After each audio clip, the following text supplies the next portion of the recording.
ओम गणेशाय नमः. नवनाथ कथासार अध्याय 33.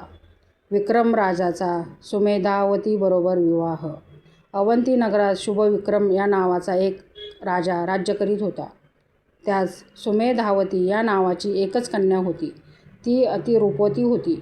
एके दिवशी ती आपल्या बापाच्या मांडीवर बसली असता तिचे लग्न करावे असे त्याच्या मनात आले. नंतर त्याने प्रधानापाशी गोष्ट काढली की सुमेधावती उपवर झाली आहे, याकरिता तिच्या रूपास योग्य असा वर शोधून पाहावा. त्या बोलण्यावर सुमंतिक प्रधानाने सांगितले की माझ्या मनात एक विनंती करायची आहे. ती अशी आहे की आपला आता वृद्धापकाळ आला आहे. पुत्र होण्याची आशा मुळीच नाही.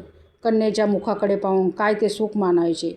यास्तव कन्येस मी जो उत्तम वर पाहीन त्यास राज्यावर बसवून कन्या अर्पण करावी.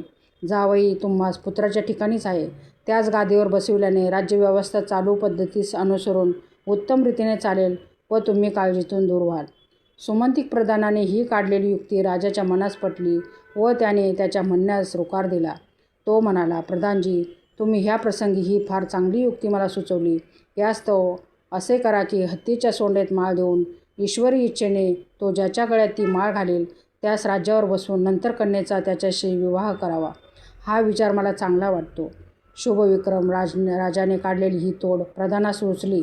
मग त्याने राजज्ञेने सुमुहूर्तावर एक मोठा मंडप घालून दरबार भरविला. गुढ्या तोरणे उभारून आनंदाने नगरात धुमाधूम केली चालली. नंतर हत्ती शृंगारून त्याच्या सोंडेत माळ देऊन त्यास सोडले. राजा, प्रधान, सरदार, मानकरी व नागरिक लोक अशी पुष्कळ मंडळी त्याच्या मागून जात होती.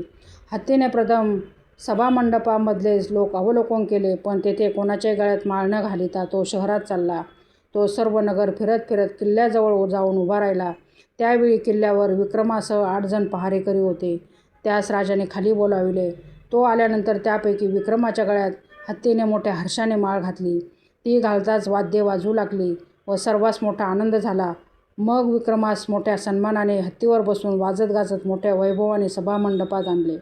तेव्हा हा कुंभार आहे असे लोक आपापसात बोलू लागले. ही गोष्ट राजाच्याही कानी आली. मग त्याने प्रधानास एकीकडे नेऊन सांगितले की हा कुंभार आहे अशी लोकात चर्चा होत आहे. ही गोष्ट खरी असेल तर आपली मुलगी त्यास देणे अनुचित होय. राजाने असे सांगितल्यावर प्रधानही फिकिरीत पडला. परंतु दूरवर नजर पोचवून त्याने विक्रमाच्या साथीदारास बोलवून आणले व एकीकडे नेऊन तो विक्रमाच्या जातीची त्याच्याशी विचारपूस करू लागला. तेव्हा ते म्हणाले, विक्रम जातीचा कोण आहे ह्याविषयी आम्हाला नक्की माहिती नाही, पण त्यास कुंभार म्हणतात. तर त्या जातीच्या लोकात चौकशी केली असता ह्याची जात कोणती आहे ह्याचा पक्का शोध लागेल. मग प्रधानाने कमट कुंभारास बोलवून आणले व त्यास विचारले. तेव्हा तो म्हणाला की मिथिला नगरीच्या सत्यवर्मा राजाची कन्या सत्यवती ही याची माता व स्वर्गात राहणारा गंधर्व सुरोचन हा याचा पिता होय. ते कमटाचे भाषण ऐकताच प्रधानास परमानंद झाला. मग कमटास घेऊन प्रधान राजापाशी गेला व खरे वर्तमान त्याच्याकडून राजास कळविले. तेव्हा राजासही परमसंतोष वाटला. शेवटी खुद्द सत्यवर्मा राजास घेऊन येण्याबद्दल प्रधानाने राजास सुचविले व त्या गोष्टीस राजाची संमती घेतली.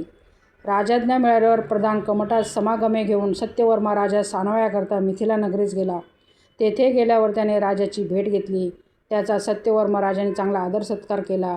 मग कमटाने राजास अवंती नगरातील विक्रमाचा समग्र इतिहास कळविल्यानंतर सुरोचन गंधर्व विक्रमाचा समग्र इतिहास कळविल्यानंतर सुरोचन गंधर्व स्वर्गास गेला हेही सांगितले.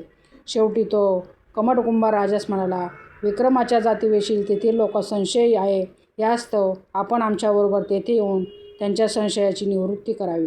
सत्यवर्मा राजाने ते सर्व ऐकून घेतल्यानंतर त्यास परमानंद झाला. त्याने स्वतः अवंतीस जाऊन आपली कन्या सत्यवती हिची भेट घेतली. तेव्हा सर्वांच्या संशयाची निवृत्ती झाली. मग विक्रमास राज्याभिषेक झाला. दान धर्म पुष्कळ करून याचक जनास संतुष्ट केले. नंतर शुभविक्रम राजाने आपली मुलगी सुमेधावती विक्रम राजास दिली. तो लग्नसमारंभही मोठ्या थाटात झाला. शेवटी सत्यवर्मा राजाने आपले राज्य विक्रमास अर्पण केले. याप्रमाणे विक्रम दोन्ही राज्याचा राजा झाल्यानंतर भर्तरी युवराज झाला. ते दोघे एका विचाराने